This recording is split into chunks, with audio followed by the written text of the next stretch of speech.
holko woni leñol leñol ko seto yimɓe walla rendo yimɓe jogiiɓe ɗemngal keeringal jogii pinal mumen keeringal jogii faggundu mumen keeriiɗo jogii gollal mumen keeringal jogii mbaadi mumen keertiindi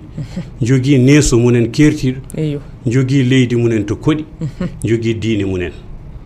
ɗum ɗo renndata ɗum woni leñol wona leñol machallah so ɗum ɗo renndi noon ngoɗon renndo ngo jeeyi ɗum kamɓe ndendi ɗemngal ndendi pinal ndendi neesu ndendi diine ndendi hay so ɓe ceerti diine kamɓe ɓe jogii diine leñol ma jogoo diine ma jogoo faggundu mais est ce que nder leñol gotol diineji kewɗin mbawi wonde hen leñol gotol diineji kewɗi ne mbawi wonde hen kono noon ko leñol ma jogoo diine eyyi diine hay kefere ko diine mum jogui goto fof ko diine ko dinni ko ko dinni ko fooɗani ko eyyi ɗum ɗon woni leñol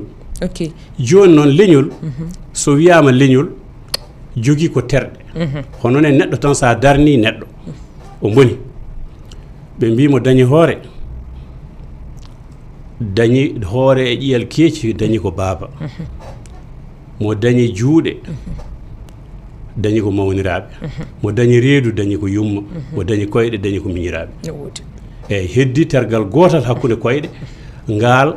ko ɗon ɓiɗɗo dañirte so doole donki ko ɗen doole keɓɓitto nde mawɓe jahata taw sukaɓe lomtima eyyi ɗum noon hay goto yiiɗa wiyede ala baaba saabu faaro ɓiɗɗo ko baaba ɗon woni hoore nde reedu ndu ay kaake reedu nan toon ha heewi ne buumi hay goto anda ina suuri ko heewi yumma ne suuri ko heewi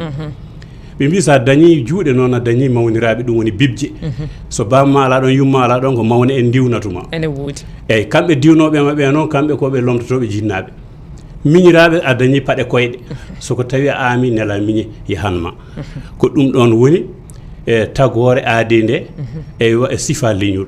sa wi noon hoore a wi juuɗe a wi kina a wi guite a wi noppi a wi hunuko a wi peɗeli a wi koyɗe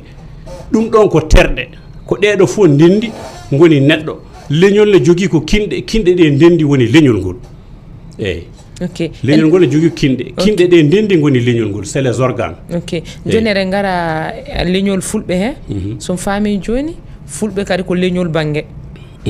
wayno babarankoɓe leñol munen ko leñol banggue seɓɓe leñol munen safarɓe leñol munen